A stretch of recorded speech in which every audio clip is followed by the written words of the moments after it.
मेनू दिखाओ। उपन्यास ऑनलाइन पूरा पढ़े। उपन्यास बिन। उपन्यास मूर्ख भगवान का विवाह 5 सुंदर देवियों से हुआ। अध्याय 131। गुणा प्रिय पाठकों, अधिक अध्यायों के अनुवाद में हमारी टीम की सहायता के लिए यहां दान करें। URL। मूर्ख भगवान का विवाह 5 सुंदर देवियों से हुआ। C 131। Ads by PubFuture. एक क्षण के लिए पूरा संसार अंधकार में हो गया और फिर उसकी आंखों के सामने एक तेज रोशनी चमकी, जिससे अनेक चित्र उभर आए और चलचित्र की तरह चलने लगे। एलेक्स ने उस लड़की की स्मृति को देखा जो जन्म से ही रूप बदलने की क्षमता के साथ पैदा हुई थी, जिसका उसे उसके मन को जागृत करने के बाद पता चला। जैसे जैसे महिला की जीवन कथा सामने आई, एलेक्स की अभिव्यक्ति कठोर होती गई और उसका मूड गंभीर होता गया। उन्होंने उस स्मृति को देखा जिसमें महिला को एक प्रयोगशाला में ले जाया गया था जहां अनगिनत प्रयोग हुए थे। और वहां न केवल कई मानव कैद थे, बल्कि कई राक्षस और जानवर भी कैद थे। लड़की को किसी प्रकार की बेहोशी की दवा देकर जबरन सुला दिया गया और फिर एक मृत राक्षस को उसके बगल में बिस्तर पर लाया गया और लोगों ने उस राक्षस का ऑपरेशन करना शुरू कर दिया। कुछ समय बाद उन्होंने राक्षस का मूल भाग बाहर निकाला जो कि गहरे काले रंग का था, जिसमें से एक हल्की काली रोशनी निकली। इसके बाद उन्होंने राक्षस का कुछ रक्त उसके शरीर में चढ़ाया और फिर किसी प्रकार के मंत्र का प्रयोग करके उसके अंदर उसका कोर डाल दिया। स्त्री का शरीर चमक उठा, मन हिंसक रूप से घूमने लगा, उसका शरीर झटके खाने लगा। उसे जकड़ने वाली लोहे की जंजीरें टूट गईं और वह एक ही बार में छद्म महाकाव्य श्रेणी से बाहर निकल गई, लेकिन इससे पहले कि वह उत्पात मचा पाती, उसे किसी प्रकार की दवा देकर सुला दिया गया। इसके बाद उसे आदेशों का पालन करने के लिए प्रशिक्षित किया गया तथा उसमें रूप बदलने की क्षमता पाई गई, जिससे वह एक अच्छी हत्यारी बन गई। पब फ्यूचर द्वारा विज्ञापन। उनकी तरह ही प्रयोग किया गया, लेकिन अधिकांश लोग मर गए और प्रयोग की सफलता दर मात्र 0.01% रही। और कई वर्षों के बाद भी केवल 11 लोग ही प्रयोग से बच पाए जो अमेडोन के उत्थान के लिए जिम्मेदार थे। एलेक्स ने यादों को खंगाला और अंततः उसे वह मिल गया जिसकी उसे तलाश थी। एक विशेष बल बनाया गया जिसे कैथरीन का अपहरण करने का आदेश दिया गया और लड़की को कैथरीन की जगह लेने और राइट को अंदर से नष्ट करने और नेवन पर भी कब्जा करने के लिए कहा गया, जो आसानी से अमेडोन के हाथों में आ जाएगा। जब कैथरीन की सेनाएं राजधानी की ओर वापस आ रही थीं, तब अमीडोन की सेना ने भाड़े के सैनिकों की मदद से एक जाल बिछाया। जब सेनाएं दुश्मनों से निपटने में व्यस्त थीं, तब 6 छद्म महाकाव्य रैंक की लड़की ने कैथरीन की गाड़ी की ओर बढ़ने के लिए अपनी शक्ति का इस्तेमाल किया। और फिर उसने कैथरीन की गाड़ी पर दस्तक दी और उसकी एक नौकरानी को मार डाला, और चूंकि कैथरीन या शेष नौकरानी उससे निपटने के लिए पर्याप्त मजबूत नहीं थी, इसलिए उसके लिए कैथरीन को बेहोश करना और उसका अपहरण करना आसान हो गया। यादें देखकर एलेक्स को हल्का सिरदर्द महसूस हुआ और उसने अपना हाथ छोड़ दिया। महिला की पीड़ा भरी चीखें बंद हो गईं और उसका सिर जमीन पर गिर गया। लेकिन इससे पहले कि वह जमीन को छू पाता, एलेक्स के निचले पैर हिल गए और उसने अपने घुटने को उसके चेहरे पर जोर से पटक दिया। धमाका। महिला का सिर फट गया और खून से लथपथ हो गया। टूटी खोपड़ी के टुकड़े हर जगह उड़ गए तथा मस्तिष्क का मलबा जमीन पर बिखर गया, जिससे पूरा स्थान गंदा हो गया। आहा। एलेक्स को अचानक उस महिला का जीवन समाप्त करते देख, जिसे वे रानी कहकर संबोधित कर रहे थे, कई लोग भयभीत होकर कराहने और चीखने लगे। अलेक्सा, क्या हुआ? क्रिस्टीना कांपती आवाज में बोली। पब फ्यूचर द्वारा विज्ञापन। वह एलेक्स की तीव्र रक्त पिपासा को महसूस कर सकती थी, जो उसके शरीर से बाहर निकलकर एलेक्स के पूरे शरीर को घेर रही थी। एलेक्स अपने विचारों से बाहर आया जब उसने क्रिस्टीना की आवाज सुनी और ठंडे भाव से उसकी ओर देखा। कैथरीन को उन अमीडोन रकमों द्वारा अपहरण कर लिया गया था। क्या? एलेक्स की बातें सुनकर क्रिस्टीना और अन्य लोग एक साथ चिल्लाए। ये शब्द लोनगढ़ के कानों में बिजली की तरह गूंजे और वह लगभग अपना संतुलन खो बैठा तथा उसकी दृष्टि धुंधली हो गई। कैसे? कब? ये कैसे संभव है? हमारी रानी को हमारी नाक के नीचे ही अगवा कर लिया गया। लोनगढ़ ने पीला चेहरा दिखाते हुए चिल्लाया। कैथरीन की रक्षा न कर पाने के कारण उसके दिल में अपराध बोध भरने लगा। ये सब सोचकर ही लोनगढ़ का चेहरा भयानक हो गया। यह आपकी गलती नहीं है अंकल लोनगढ़। उन्होंने छद्म महाकाव्य रैंक का एक कुलीन दस्ता भेजा है। अगर आपको उनकी योजना के बारे में पता भी चल जाता, तो आप बस बेमतलब ही मर जाते। इसका दोष सिर्फ मुझे ही उठाना चाहिए। हर कोई मुझे नर्म चावल समझता है, इसलिए उन्हें यहाँ पैर रखना पड़ता है। एलेक्स ने उदास भाव से कहा। अब हमें क्या करना चाहिए? लोनगार्ड ने एलेक्स को आशा भरी नजरों से देखते हुए पूछा। अगर कोई इस स्थिति को बचा सकता है तो वह केवल वही हो सकता है। जिस क्षण इस आदमी ने यहां कदम रखा, लॉन्गार्ड को पता था कि इस आदमी में राजा की क्षमता है। एलेक्स ने खुद को शांत करने के लिए एक गहरी और भारी सांस ली और सिंहासन कक्ष में मौजूद लोगों को देखा। क्या ये स्पष्ट नहीं है? एलेक्स चिल्लाया और उसकी आवाज हॉल में जोर से गूंज उठी। पब फ्यूचर द्वारा विज्ञापन। वे हमारे घरों पर नजर गड़ाए हुए हैं, वे हमें मारना चाहते हैं और यहां तक कि आपकी रानी और मेरी पत्नी को भी ले गए हैं। क्या इसके अलावा कुछ और बचा है? अब हमें बस यही करना है, क्या ये बिल्कुल स्पष्ट नहीं है? हम मार डालेंगे, एलेक्स चिल्लाया और वो तीव्र हत्या का इरादा जो उसने दबा रखा था, उसके शरीर से बाहर निकल आया जैसे सुनामी की लहरें सभी पर टूट पड़ी हो। अपनी तलवारें खून से रंग लो, एलेक्स बोला और अपनी तलवार खींच ली। एलेक्स की बातें सुनकर उन लोगों के दिलों में लड़ने का जोश जाग उठा जो अपनी रानी को नाक के नीचे से छीने जाने के कारण गुस्से से उबल रहे थे। पत्र भेजो, मुझे 4 दिनों के भीतर नेवन का हर सैनिक चाहिए। हम अमीडॉन पर पूरी ताकत से हमला करेंगे, एलेक्स चिल्लाया। अल्पविराम डॉट। एक सादे कमरे के अंदर एलेक्स कमरे में घूमते हुए वहां रखी चीजों को देख रहा था। वह कैथरीन के कमरे में था और हर छोटी छोटी बात पर नजर रख रहा था। रईस के दृष्टिकोण से कमरा बिल्कुल सादा था। यहां दैनिक आवश्यकताओं की वस्तुओं और विशाल पुस्तक शेल्फ के अलावा कुछ भी आकर्षक नहीं था। महाराज, ये पुस्तक है। एलेक्स ने पीछे से नौकरानी की आवाज सुनी और उसके पास गया तथा कैथरीन की पेंटिंग वाला स्क्रॉल ले लिया। एलेक्स ने मुड़ा हुआ स्क्रॉल खोला और उसकी आंखें लगभग बाहर आ गईं और कैथरीन की छवि को देखने के बाद उसने स्क्रॉल के किनारों को कसकर दबाया जो लगभग उसके समान थी। यह एक मजाक है ना? नोटिस। नमस्कार पाठकों, मुझे आशा है कि आप सभी ठीक होंगे। मेरी परीक्षाएं आखिरकार खत्म हो गई हैं और मुझे हमेशा की तरह अपडेट शेड्यूल पर जाना चाहिए था, लेकिन आप देख रहे हैं कि अपडेट कम हो रहे हैं। हाल ही में मुझे तेज बुखार हुआ और कोरोना पॉजिटिव पाया गया, इसलिए मुझे लिखने में दिक्कत हो रही है। मैं हर दिन कम से कम एक अध्याय अपडेट करने की कोशिश करूंगा, लेकिन अगले सप्ताह विशेषाधिकार सेटअप के कारण अध्याय सेट करने में समय लग सकता है। इसलिए मैं आप सब से समझदारी की अपेक्षा करता हूं। पब फ्यूचर द्वारा विज्ञापन। प्रायोजित सामग्री। जानिए कैसे आप 15 मिनट काम करके रोजाना 2 लाख रुपए कमा सकते हैं। कोलकाता की 19 वर्षीय युवती ने बताया कि वह प्रतिदिन 2,90,000 रुपए कैसे कमाती है। संपर्क टॉस साइट मैप दान करें मेनू दिखाओ। उपन्यास ऑनलाइन पूरा पढ़े उपन्यास बिन। उपन्यास मूर्ख भगवान का विवाह 5 सुंदर देवियों से हुआ अध्याय 132। गुणा प्रिय पाठकों, अधिक अध्यायों के अनुवाद में हमारी टीम की सहायता के लिए यहां दान करें। URL। मूर्ख भगवान का विवाह 5 सुंदर देवियों से हुआ। C 132। मोती दुल्हन हार। मोती दुल्हन हार। प्रायोजित हीरा आभूषण। एलेक्स की दिल की धड़कनें तेज हो गईं जब उसने पेंटिंग में परिचित लेकिन अपरिचित आकृति देखी। एलेक्स को पहले से ही इसका आभास था जब उसने जादूगरनी को कैथरीन के रूप में प्रस्तुत होते देखा था, लेकिन उसने उस समय इसे अपने दिमाग में ही दबाए रखा था। वह इस संभावना के बारे में सोचना भी नहीं चाहता था, लेकिन अब वह चाहे जो भी करे, इससे भाग नहीं सकता। अब जब उसने कैथरीन की तस्वीर देखी, तो उसे कैथरीन और उसके बीच सूक्ष्म समानताएं दिखाई देने लगी, जिन्हें वह एक ही नजर में पहचान सकता था। उसकी ठंडी आंखें और बर्फीले हाव भाव, बालों और भौहों के रंग को छोड़कर, एवा के समान ही है। अवा! एलेक्स ने तस्वीरों में हाथ डालते हुए कहा। एलेक्स ने कागज को ध्यान से रोल किया और उसके बारे में सोचना शुरू कर दिया।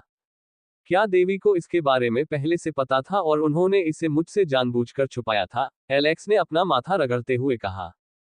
नहीं, ऐसी बात नहीं है। एलेक्स को कुछ यादें याद आईं। जब उसे बुरी तरह पीटा गया था और दैनिक प्रशिक्षण के कारण वह ऊब गया था, तो उसने उन्हें आधुनिक उपकरण के बारे में बताया जो ऊब को दूर कर सकता है। उसे देवी के भाव याद आ रहे थे जब उन्होंने उसके शब्द सुने और उन्हें ऐसा लगा कि मानो उन पर बिजली गिर गई हो। पब फ्यूचर द्वारा विज्ञापन। Unlock exclusive free spins, join now. Unlock exclusive free spins, join now. YOLO247.co। यद्यपि देवियां सर्वज्ञ हैं और अतीत में देख सकती हैं, लेकिन वे केवल इस संसार के दृश्य और स्मृतियां ही देख सकती हैं। वे उसके पिछले जीवन की यादों में झांक नहीं सकते, क्योंकि वे संसार की इच्छा से बंधे हुए हैं और वे किसी के पिछले जीवन की यादें नहीं देख सकते। वे इस बात से भी भयभीत थे कि यदि वह 2 जन्मों की स्मृतियों को साथ लेकर चलता हुआ पाया गया तो संसार की इच्छा से उसकी आत्मा समाप्त हो जाएगी, जो कि गंभीर रूप से वर्जित है और उसके अस्तित्व को अस्तित्व में रहने की अनुमति नहीं दी जानी चाहिए, क्योंकि यह कानून के विरुद्ध है। इसलिए चूंकि वे उसके पिछले जीवन के बारे में कुछ नहीं जानते थे, इसलिए उन्हें कैथरीन के बारे में भी नहीं जानना चाहिए। फिर भी यह एकदम संयोग है, या फिर यह किसी दुर्भाग्यपूर्ण नियति द्वारा तय किया गया है। जो भी हो, इससे मेरा गुस्सा और बढ़ रहा है। हे भगवान! एलेक्स अपनी बेकारी पर दहाड़ा। अपने पहले जीवन में एवा बेकार मर गई और इस दूसरे जीवन में, अगर किसी भी तरह से कैथरीन एवा का पुनर्जन्म है, तो इस जीवन में भी वह अपने प्रियजनों की रक्षा करने में विफल रहा। एलेक्स ने अपने दांत पीस लिए क्योंकि उसे अपनी असहायता का एहसास हो रहा था कि जब उसकी पत्नी को उन बदमाशों द्वारा ले जाया जा रहा था तो वह कुछ भी नहीं कर पा रहा था। क्या मुझे अमेडॉन में घुसपैठ करनी चाहिए और उसे बचाने की कोशिश करनी चाहिए? एलेक्स ने बुदबुदाया, लेकिन अपना सिर हिला दिया। आखिरकार यह आत्महत्या के अलावा कुछ नहीं था। जब तक वह अपनी शक्ति बढ़ाने के लिए कुछ वर्जित या निषिद्ध कार्य नहीं करता, तब तक वह अकेले अमेडॉन की सेना को पराजित नहीं कर सकता। इसके अलावा अमेडॉन में 11 छद्म महाकाव्य रैंक थे और कौन जानता है कि वहां कितने और चर मौजूद हैं। मुझे नहीं पता कि देवी ऐसा कैसे होने दे सकती है। क्या होगा अगर कैथरीन के साथ कुछ बुरा हो गया? वे बेकार देवी, लानत है उन पर। एलेक्स ने गहरी सांसें लेकर खुद को शांत करने की कोशिश की। ये सब अमेडॉन की ओर से एक दीर्घकालिक खेल था, या शायद अमेडॉन किसी और का शतरंज का मोहरा मात्र है, क्योंकि ऐसा कोई तरीका नहीं है जिससे अमेडॉन अकेले इतनी सारी चालें चल सके, भले ही वह टियर 5 का जागीरदार साम्राज्य है। एलेक्स, क्या तुम ठीक हो? एलेक्स ने क्रिस्टीना की आवाज सुनी और पीछे मुड़कर देखा कि क्रिस्टीना और लोनगर्ड उसके पीछे खड़े थे। तुम कब पहुंचे? एलेक्स ने पूछा। क्रिस्टीना ने जवाब दिया, हम तो काफी पहले ही आ गए हैं, लेकिन आप कुछ देर तक विचारों में खोए रहे। मैं समझ गया, एलेक्स ने अपना माथा रगड़ते हुए कहा। रिया और अन्य लोगों को आने में कितना समय लगेगा? एलेक्स ने पूछा। क्रिस्टीना ने जवाब दिया, अगर रास्ते में कुछ गड़बड़ नहीं हुई तो उन्हें आने में कल से 2 से 3 दिन लगेंगे। एलेक्स ने अपनी थोड़ी रगड़ी और एक पल के लिए सोचा। अंकल लोनगर्ड, कृपया बैठ जाइए, मैं आपसे कुछ पूछना चाहता था। लोनगर्ड ने सिर हिलाया और अपने माथे से पसीना पोंछा। वह एलेक्स से डरता था। जब एलेक्स की नजर उस पर पड़ती थी तो उसके रोंगटे खड़े हो जाते थे। जब यह आदमी क्रोधित होता था तो राक्षस जैसा दिखता था। Ads by PubFuture. जब सभी लोग बैठ गए, एलेक्स ने अपनी उंगलियां आपस में फंसाकर क्षण भर सोचा और बोला, अंकल लोनगार्ड, मुझे बताइए कि किनले ने राइट पर हमला क्यों किया। मुझे समझ में नहीं आता कि अपने एक विकसित राज्य को इतनी क्रूरता से नष्ट करने में उसे क्या परेशानी है। मैंने इसकी जांच करने की कोशिश की, लेकिन सब कुछ बेकार लग रहा था। इसलिए मैं राइट पर हमला करने का असली कारण जानना चाहता हूं। महाराज, आप इसके बारे में बहुत खोजने पर भी नहीं जान सकते, क्योंकि राइट में केवल 2 लोग ही इसके बारे में जानते थे, मैं और महारानी। मैं दूसरे पक्ष के बारे में निश्चित नहीं हूं, लेकिन सम्राट को छोड़कर केवल उनके विश्वसनीय सहायक और अनुयायी ही इसके बारे में जान सकते हैं। एलेक्स ने अपना सिर हिलाया और लोनगर्ड को आगे बोलने के लिए कहा। महाराज, आप जानते होंगे कि हर राज्य की अपनी कलाकृतियां या पारिवारिक विरासत होती है। एलेक्स ने लोनगर्ड की बातें सुनकर अपनी भौहें ऊपर उठाईं। यहां तक कि उसके नेवन में भी एक कलाकृति थी, लेकिन राइट के पास ऐसी कौन सी कलाकृति थी जिसने इतना ध्यान आकर्षित किया कि सम्राट भी सीधे यहां आ गया। देखिए, राइट की कलाकृति कुछ खास थी। ये सदियों से बिना किसी उपयोग के खजाने में पड़ी थी, जब तक कि महारानी कैथरीन को इस पर कोई प्रतिक्रिया नहीं मिली।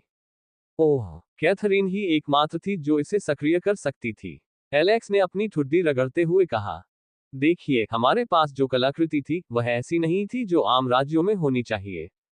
हमारी कलाकृति एक महान श्रेणी की कलाकृति थी। एलेक्स और क्रिस्टीना के चेहरे के हाव भाव बदल गए और वे दोनों अचानक हुए इस खुलासे से चौंक गए। लेजेंडरी ग्रेड, क्रिस्टीना ने बड़बड़ाते हुए कहा और सदमे के कारण अपनी हथेलियों से अपना मुंह बंद कर लिया। लोनगर्ड ने कहा, आप इस ग्रेड को देखकर चौंक जाते हैं, लेकिन यह इसकी कार्यप्रणाली की तुलना में कुछ भी नहीं है।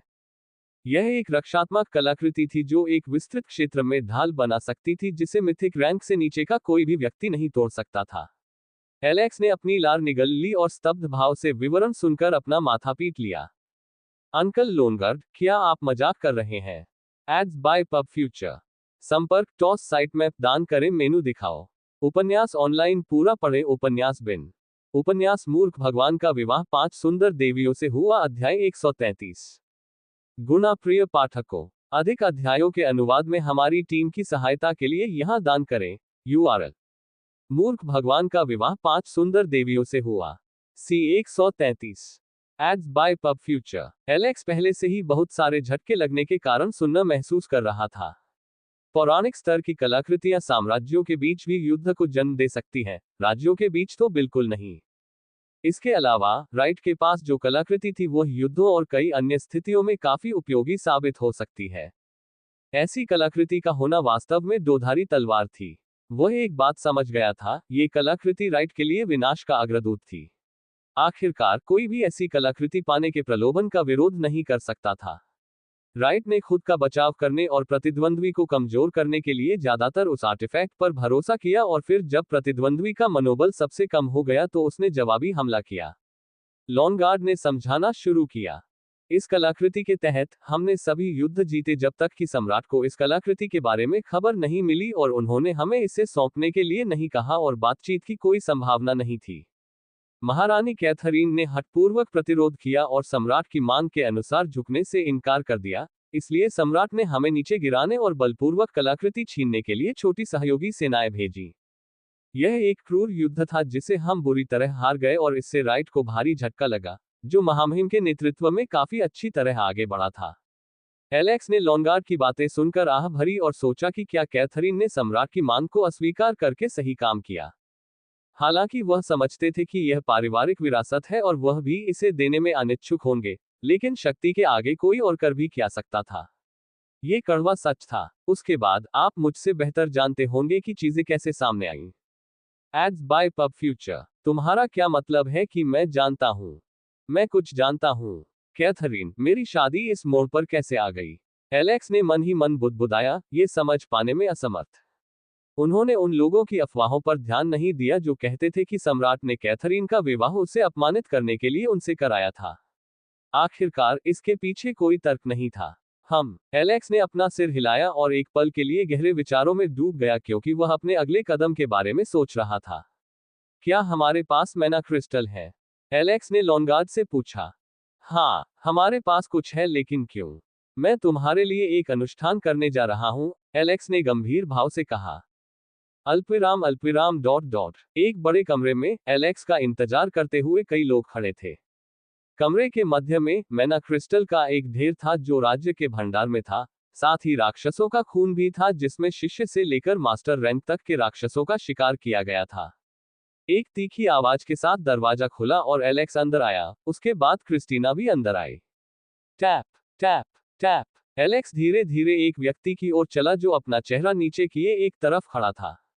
एलेक्स को अपनी ओर आते देख उसके चेहरे पर तनाव आ गया और उसके सिर से पसीना टपकने लगा। एलेक्स भौंकने वाले कुत्ते के सामने खड़ा था, जो उस घटना के बाद पालतू हो गया लगता है। Ads by PubFuture. तुम्हारा हाथ कैसा है? एलेक्स ने पूछा। जेफरसन ने अपनी लार निगल ली और अवचेतन रूप से उन हाथों की ओर बढ़ा जो उपचार मंत्र द्वारा जुड़े हुए थे। मेरा हाथ ठीक लग रहा है, महाराज। हरकत में कोई दिक्कत नहीं है, जेफरसन ने आज्ञाकारी ढंग से उत्तर दिया। पहले तो एलेक्स इस व्यक्ति को उसकी नासमझी के लिए मार डालना चाहता था, लेकिन जैसे ही उसने अपना मन शांत किया, उसे एक बेहतर तस्वीर दिखाई दी। इस व्यक्ति में अपने कौशल की तुलना में बड़ा अहंकार हो सकता है, लेकिन फिर भी वह कुछ न होने से बेहतर है और भविष्य में काफी उपयोगी हो सकता है। इसके अलावा एलेक्स इस आदमी को एक मौका देना चाहता था। हाँ, खुद को साबित करने का एक और मौका। अगर यह आदमी ईर्ष्या और घृणा के बोझ से खुद को बाहर निकाल सकता है तो एलेक्स उसे खुले हाथों से स्वीकार करने वाला था, अन्यथा यह आदमी एक दर्दनाक मौत मरने वाला था। मैं है। एलेक्स ने जेफरसन के कंधे को थपथपाया और धीरे से बुदबुदाया। मैंने जो दयालुता तुम्हारे प्रति दिखाई है, उसे मत खोना। मेरी सहनशीलता का स्तर बहुत कम है। मुझे ये भी नहीं पता कि जब मैं खुद को खो दूंगा तो क्या करूंगा। एलेक्स जेफरसन को हतप्रभ छोड़कर कमरे के मध्य की ओर चला गया। एलेक्स उन चीजों के सामने खड़ा हो गया जो उसने मांगी थी और लोनगार्ड और मोर्डेक के आने का इंतजार करने लगा। कुछ देर बाद दोनों अपने शरीर के ऊपरी हिस्से को नग्न अवस्था में लेकर प्रकट हुए। महाराज, आप हमारे साथ क्या करने जा रहे हैं? मोर्देक ने सावधानी से पूछा। चाचा मोर्देक, आपने पूरे दिल से मेरी सेवा की है और नेवान के लिए बहुत कुछ किया है। यही बात आपके लिए भी लागू होती है अंकल लोनगार्ड, जिन्होंने अपना जीवन राइट को समर्पित कर दिया था।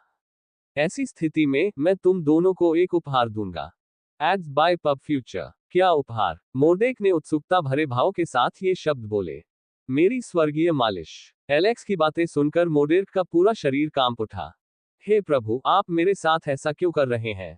मैंने क्या गलत किया? क्या तुम्हें कहीं मेरी अक्षमता नजर आई? अगर हाँ, तो कृपया मुझे माफ कर दो। मेरे घर में पत्नी और 2 बच्चे हैं। कृपया उनके ऊपर से माता पिता का साया न छीने। एलेक्स ने मोर्देक को देखकर आश्चर्यचकित भाव से 2 बार पलकें झपकाईं, जो रोने की कगार पर था। अंकल मोर्देक, यह एक गलतफहमी है। मेरा विश्वास करो, मैं कुछ भी बुरा नहीं करने जा रहा हूँ। हाँ, तुम रो क्यों रहे हो? लॉनगार्ड ने मोर्देक को एक अजीब नजर से देखते हुए पूछा।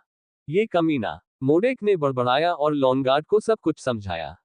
क्या यातना? लोनगार्ड ने लगभग अपने हाथ जोड़ लिए और एलेक्स से क्षमा मांगने के बारे में सोचने लगा, जबकि यह सोच रहा था कि एलेक्स उसे कैथरीन की रक्षा न कर पाने के लिए दंडित करना चाहता था। तुम दोनों, कृपया अपनी मूर्खतापूर्ण बकवास बंद करो। आप दोनों 1 दशक से शीर्ष मास्टर रैंक पर हैं और आपके मन वाहिकाओं को जमा दिया गया है। मैं आपके शरीर के साथ साथ आपके मन वाहिकाओं को भी साफ करने के बारे में सोच रहा हूं ताकि आप महाकाव्य रैंक तक पहुंच सकें। क्या? एलेक्स की बातें सुनकर हर कोई हैरानी से चीख उठा और ऐसा लगा कि दुनिया उलट गई है। क्या ये संभव है? क्रिस्टीना ने एलेक्स की ओर संदिग्ध दृष्टि से देखते हुए पूछा। हाँ, ये संभव है, लेकिन केवल उन लोगों के लिए जो लंबे समय से एक ही स्तर पर अटके हुए हैं। मैं इसमें काउंट स्टीलफील्ड को भी शामिल करना चाहता था, लेकिन उनके आने में समय लगेगा।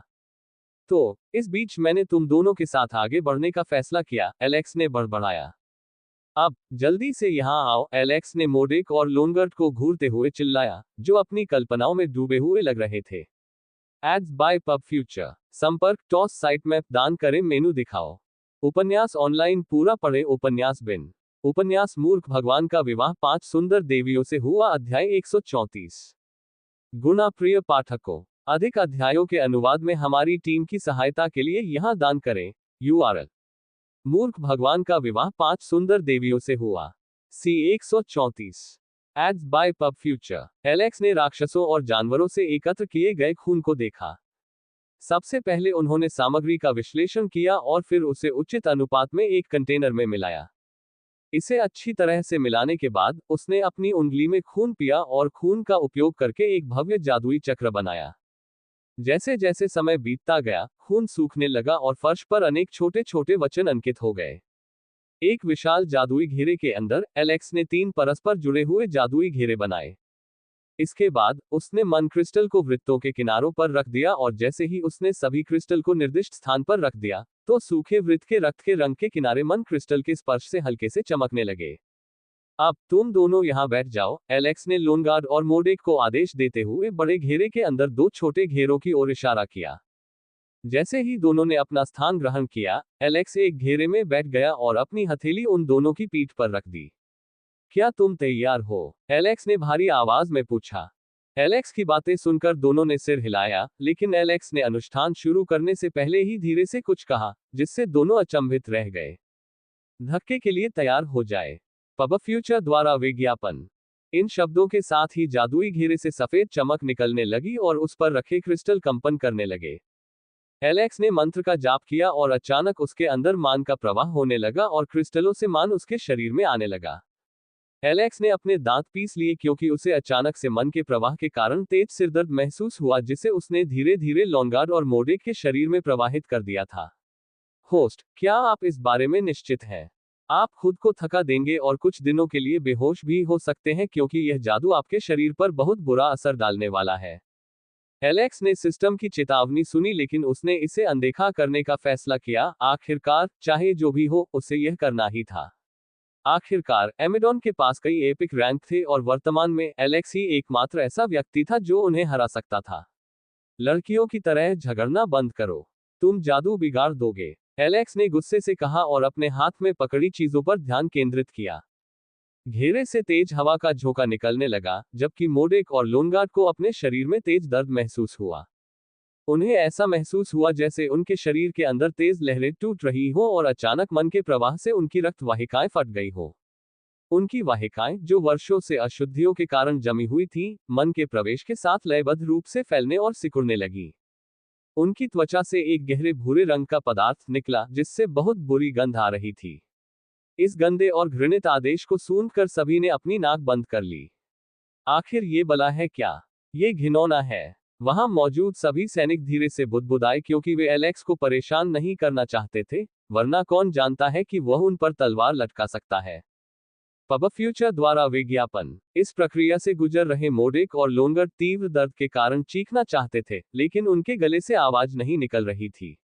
अब उन्हें जो दर्द महसूस हो रहा था वह ऐसा था मानो उनके शरीर की सारी हड्डियां टूट गई हो। उनकी आंखें हल्की नीली रोशनी से चमक उठी और उनके मुंह से नीली हवा निकलने लगी। मन के क्रिस्टल छोटे होने लगे और अंततः नष्ट हो गए। लोनगार्ड और मोडेक दोनों के शरीर में भयंकर चमक उत्पन्न होने लगी, क्योंकि उनके चारों ओर से मान कम होने लगा। मोडेक और लोनगार्ड, जो चेतना खोने के कगार पर थे, चारों ओर से आ रही मानस की बाढ़ के कारण अचानक पुनर्जीवित महसूस करने लगे। उन्होंने महसूस किया कि उनकी सांसें तेज हो गई हैं और उनके शरीर के सभी छिद्र खुल गए हैं जो भयंकर रूप से मन को चूसने लगे हैं। दरार। एक छोटी सी दरार की आवाज के बाद छोटे विस्फोट हुए, जिससे एलेक्स उड़ गया। लेकिन सौभाग्यवश क्रिस्टीना ने बीच बचाव किया और एलेक्स को पकड़ लिया, जो बेहोश हो चुका था और बहुत पसीना बहा रहा था। क्रिस्टीना ने उन दो चमकते शरीरों को देखा जिनकी चमक पूरे कमरे में फैली हुई थी। जैसे ही चमक गायब हुई, सभी की नजर उन दो आकृतियों पर पड़ी जो उस चमकदार रोशनी से उभरी थी। मोडेक और लोनगर्ड को देखकर उनकी आंखें लगभग बाहर निकल आईं और उनके जबड़े लगभग जमीन पर गिर गए। ऐसा कैसे हो सकता है? महाराज ने क्या किया? पब फ्यूचर द्वारा विज्ञापन। जोरदार बातचीत के बीच, मोरदेक, जो अंततः एपिक रैंक तक पहुंच गया था, ने अपने हाथों की ओर देखा और उसके चेहरे पर गहरी उदासी छा गई। उसने चमकती त्वचा को देखा और अपने चेहरे पर हाथ फेरा तो पाया कि उसके चेहरे पर दाढ़ी नहीं थी और त्वचा उसके बचपन की तरह एकदम चिकनी थी। उसने अपना सिर लोनगर्ड की ओर घुमाया और जोर से चीखा, कमीने, तुम कौन हो? वह बूढ़ा आदमी लोनगर्ड कहाँ है? और तुम कौन हो और बूढ़े आदमी लोनगर्ड का क्या मतलब है? मैं अभी सिर्फ 38 साल का हूं और अभी भी जवान हूं। जब वे दोनों कुछ देर तक झगड़ते रहे, तो उन्हें अपने पेट से गुर्राहट जैसी आवाज महसूस हुई और दोनों को अचानक उल्टी आने की इच्छा हुई। ब्लूअर्घा। जैसे ही वे उल्टियां करने लगे, काले पदार्थ का ढेर बाहर गिरने लगा। क्रिस्टीना, जो इसे बर्दाश्त करने में असमर्थ थी, ने एलेक्स की ओर देखा जो जादू करने के कारण बेहोश हो गया था और उसने नौकर को एलेक्स को उसके कमरे में ले जाने का आदेश दिया। अल्पविराम। अज्ञात समय के बाद और बिना किसी बुरे सपने के अच्छी नींद लेने के बाद, एलेक्स एक जम्हाई लेते हुए अपने बिस्तर से जाग उठा। आलस से अपनी पीठ तानते हुए वह बिस्तर से उठा और उस जगह को देखते ही उसके चेहरे पर एक अजीब सी मुस्कान छा गई। रुको, मैं सपना तो नहीं देख रहा था, है ना? एलेक्स ने हाल ही में हुई घटनाओं को याद करते हुए कहा। छी! उसने जोर से गाली दी और बाहर चला गया, लेकिन कई नौकरों को उसका स्वागत करने के लिए पंक्तियों में खड़े देखकर रुक गया, लेकिन वह उनमें से हर एक से अपरिचित था। क्रिस्टीना कहाँ है? मुझे उसके पास ले चलो, एलेक्स ने आदेश दिया और चलना शुरू कर दिया।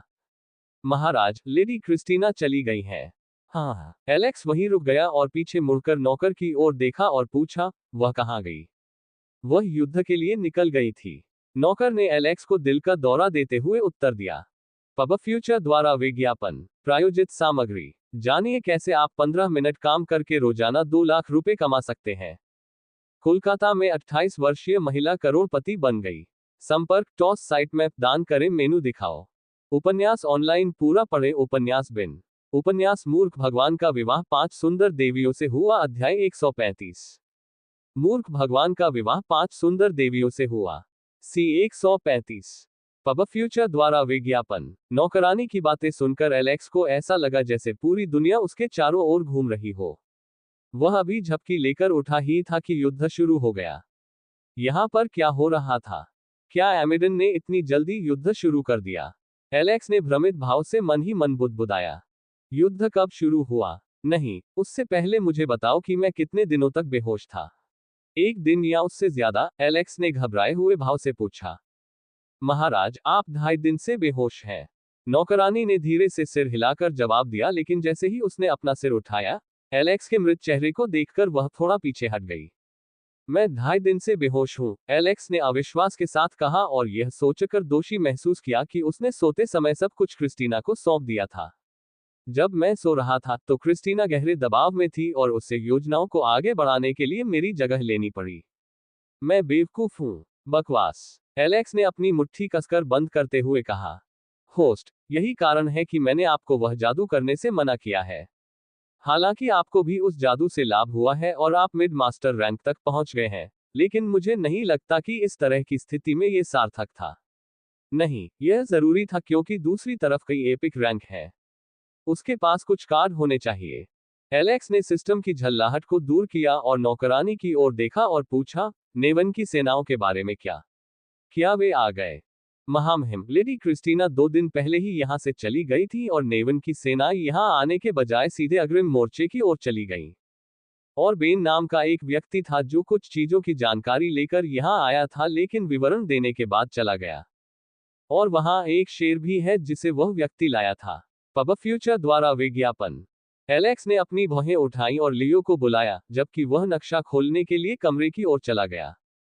अल्पविराम। अगर मैं घोड़े के माध्यम से आगे बढ़ूं तो मुझे वहां पहुंचने में 1.5 दिन लगेंगे, लेकिन अगर मैं उड़ान मंत्र का उपयोग करता हूं तो मैं 4 घंटे में वहां पहुंच सकता हूं, लेकिन इससे मेरा सारा मन समाप्त हो जाएगा, एलेक्स ने अपनी ठुड्डी रगड़ते हुए कहा। उन्होंने बेन द्वारा उनके लिए छोड़ा गया पत्र पढ़ा और नेवन की प्रगति से काफी संतुष्ट थे। रिया ने नेवान की अनुपस्थिति में उसकी अच्छी देखभाल की थी। उसे थोड़ा कष्ट हुआ था। नहीं, मेरी सभी पत्नियों को कष्ट सहना पड़ा था, एलेक्स ने उदास स्वर में कहा। उसने उन नकारात्मक विचारों को दूर कर दिया और उन चीजों के बारे में सोचना शुरू कर दिया जो उसे करनी थी। उड़ान मंत्र में प्रति मिनट 3 मन लगते हैं और उस स्थान तक पहुंचने के लिए उसे अपने सभी मन भंडारों को निचोड़ना होगा। जब एलेक्स गहरी सोच में डूबा हुआ था तो उसने एक दहाड़ सुनी। रर। दहाड़ की आवाज सुनकर एलेक्स अपने विचारों से बाहर आया और उसने चारों ओर देखा तो पाया कि एक बड़ा शेर उस पर कूद रहा है। लियो, क्या ये तुम हो? एलेक्स ने आश्चर्यचकित भाव से चिल्लाकर कहा। लियो काफी बड़ा हो गया था और पहले ही मध्य शिष्य स्तर तक पहुंच चुका था। तुम इतनी आसानी से शिष्य पद तक कैसे पहुंच गए? एलेक्स ने अपने फर को रगड़ते हुए उत्सुकता से पूछा। दहाड़। दहाड़। लियो आपके विपरीत प्रतिभाशाली और प्रतिभाशाली है। एलेक्स ने अपनी भौहें उठाई क्योंकि उसे बंधन के कारण थोड़ा बहुत समझ आ गया था कि लियो क्या कह रहा था। बॉन्ड, मैं समझता हूं, मेरी सफलता ने लियो को बढ़ावा दिया होगा। पब फ्यूचर द्वारा विज्ञापन। एलेक्स, जो लियो के मोटे फर को रगड़ रहा था, अचानक रुक गया और लियो को गौर से देखने लगा, जिससे वह थोड़ा सा झिझक गया। लियो अब शिष्य रैंक में है। वह निश्चित रूप से युद्ध के घोड़ों से तेज और बेहतर है। मैं उसका उपयोग आधी दूरी पार करने के लिए कर सकता हूं और फिर उड़ान मंत्र का उपयोग कर सकता हूं। इससे मैं 12-16 घंटे के भीतर उस स्थान पर पहुंच सकता हूं। हाँ, मैं ये कर सकता हूं, एलेक्स ने एक सौम्य मुस्कान देते हुए चिल्लाया, जिसने लियो को एक पल के लिए हिला दिया। हा, लियो, मैंने तुम्हें व्यर्थ नहीं पाला। अब समय आ गया है कि तुम इस प्रभु के लिए कुछ अच्छा करो।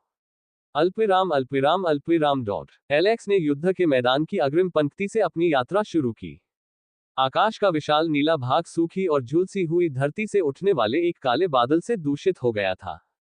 विशाल काले उठते बादल के अलावा खुला आकाश चारों ओर से जलती हुई धरती से मिलता है, जिसमें आग लगा दी गई है। भूमि मृत शरीरों से पटी हुई थी, पराजित सेना के शरीर जिन्हें बुरी तरह पीटा गया था, और कुछ के चेहरे भी विकृत थे, जबकि कुछ के सिर जमीन पर लुढ़क रहे थे, जिन्हें सैनिकों की अगली ठोकरों से कुचल दिया गया था और खूनी गंदगी में बदल दिया गया था। ऐसा प्रतीत होता है कि कौवे और गिद्ध इस खूनी गंदगी से आकर्षित होकर चारों ओर पड़े सड़े गले भोजन के चारों ओर इकट्ठा हो जाते हैं और समूह में आकर भोजन का आनंद लेते हैं। कुछ लोग इकट्ठे हो गए और पुनः प्रयोग में लाए जा सकने वाले हथियार ले लिए तथा लाश को लूट लिया, बिना इस बात की परवाह किए कि खून, कटे हुए अंग तथा चारों ओर फैली मौत की दुर्गंध क्या है। तीर हवा में तेजी से चल रहे थे और फुफकार रहे थे, जबकि कुछ लोग डर के मारे सिसकियां ले रहे थे। तलवारें और ढालें एक दूसरे से टकराकर मौत का मधुर संगीत रच रही थीं। लाशों के एक ढेर पर एक व्यक्ति खड़ा था जिसके लंबे सुनहरे बाल बिखरे हुए थे। गहरी सांसें लेते हुए उसकी छाती ऊपर नीचे हो रही थी, उसके चेहरे पर थकान के साथ साथ पीड़ा का भाव भी देखा जा सकता था। उसकी आंखें फड़कने लगी और उसने अपनी तलवार पूरी ताकत से घुमाई क्योंकि उसे लगा कि कोई उसके सिर पर छिपकर हमला करने वाला है। झनकार। 2 तलवारें आपस में टकराईं और जोरदार धमाके से पूरा स्थान हिल गया, जबकि एक आकृतिक धमाका होने से उड़ गई और खून से लथपथ मुंह के साथ जमीन पर गिर पड़ी। शरीर जमीन पर घसीटा गया, जिससे खून के निशान रह गए, साथ ही कवच के टुकड़े भी छूट गए, जो टक्कर के कारण टूटकर नीचे गिर गए। अचानक एक आकृति प्रकट हुई और उसने बहुत उदासीनता से अपनी तलवार घुमाई। उसकी तलवार से एक धार निकली जो जमीन पर गिरी और देखते ही देखते कई लोगों को मार डाला। कुछ सैनिकों ने क्रिस्टीना को घायल होते देखा और उसकी मदद करने के लिए उसकी ओर दौड़े, लेकिन उस व्यक्ति की तलवारों के एक ही वार से उनके शरीर टुकड़े टुकड़े हो गए, जिसके बाद जोरदार ठहाके वाली हंसी गूंज उठी।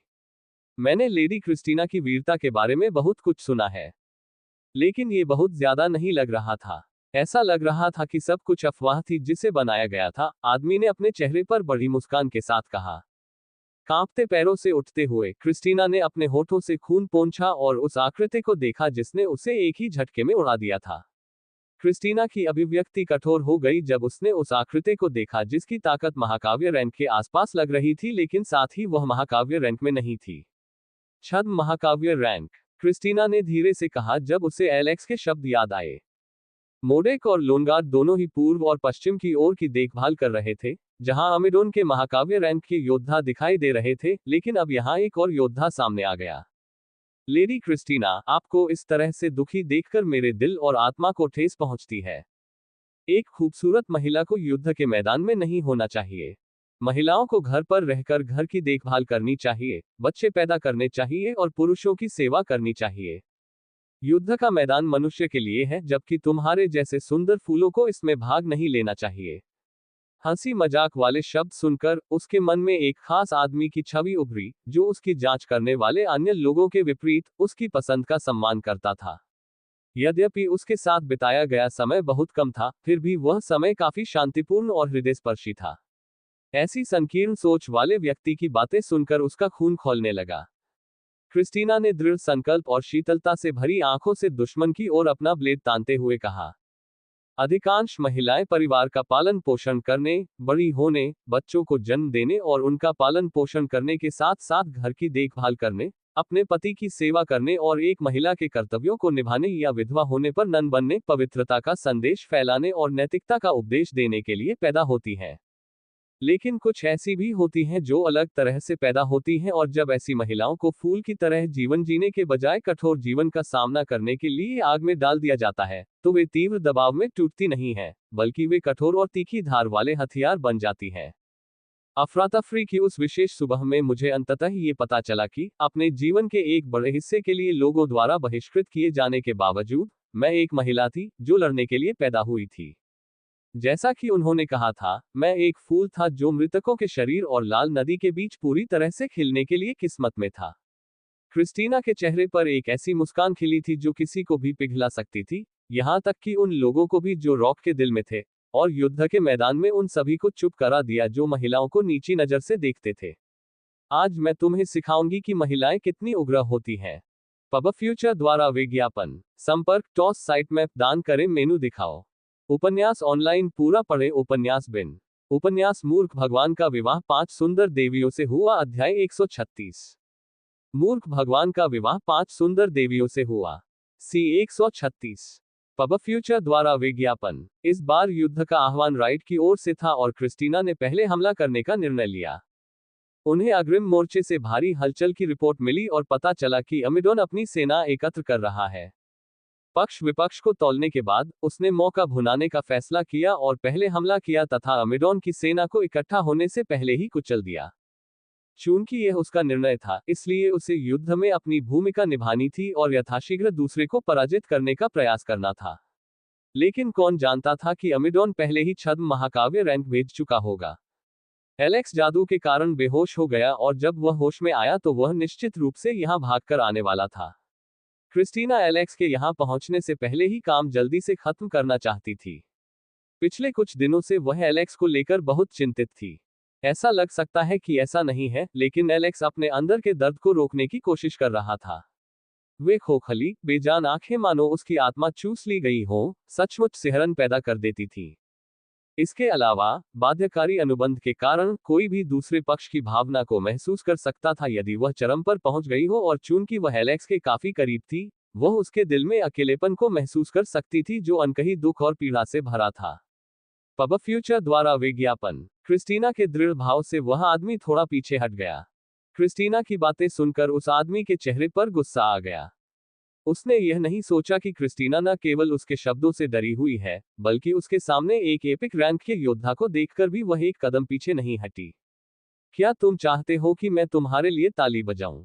वह आदमी बड़ी बड़ी आंखों से चिल्लाया और उसने अपनी तलवार ऊंची उठाई, जबकि क्रिस्टीना उसकी ओर झपटी।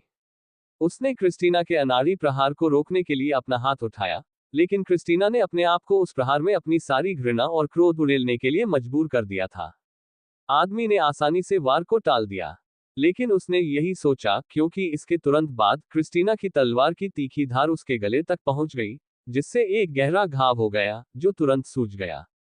वह व्यक्ति क्रोध और दर्द से चिल्लाया और खून को बाहर निकलने से रोकने के लिए उस भयानक घाव को कसकर पकड़ लिया तथा पीछे कूद गया।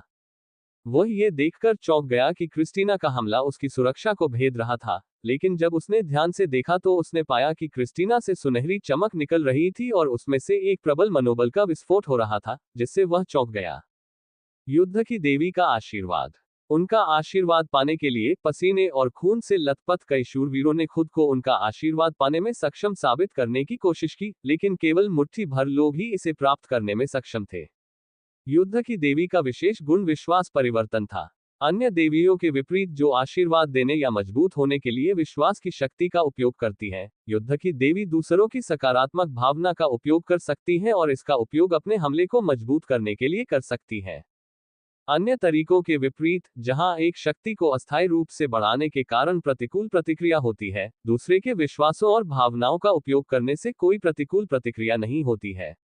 और इसके अलावा, युद्ध की देवी का पवित्र हमला, जिसे एक्सकेलिबर के नाम से जाना जाता है, हर किसी की शक्ति को थोड़ा सा खींच सकता है और एक मजबूत हमला कर सकता है। पब फ्यूचर द्वारा विज्ञापन। इस हमले की मिथक दूर दूर तक फैल गई थी और कई लोगों ने हमला करने का आशीर्वाद पाने के लिए उसके सामने घुटने टेक दिए थे, लेकिन आज तक ऐसा कोई हमला नहीं हुआ।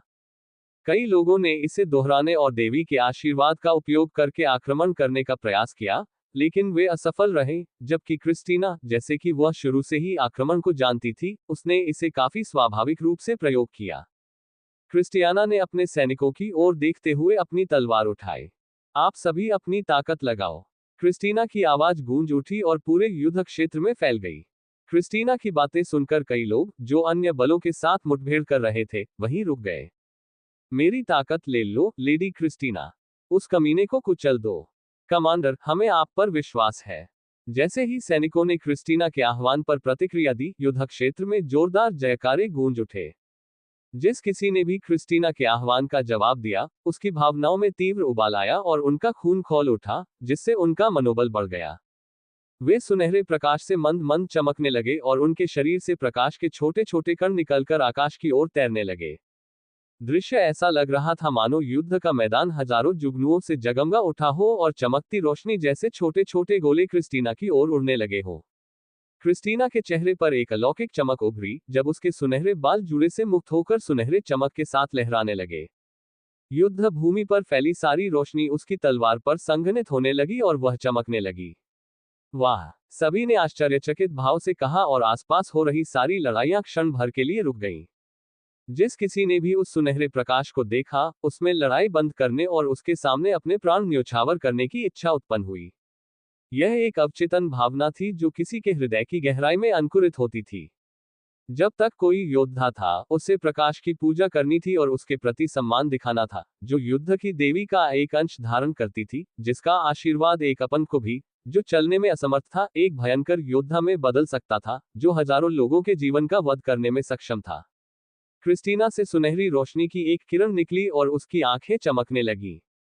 जब मैं अपने चरम पर था, तब मैंने हजारों एपिक रैंक के लोगों को मार डाला था। लेकिन अगर मैं गिर भी गया, तो मैं तुम्हारी जान लेकर एक महिला की ताकत का इस्तेमाल करूंगा।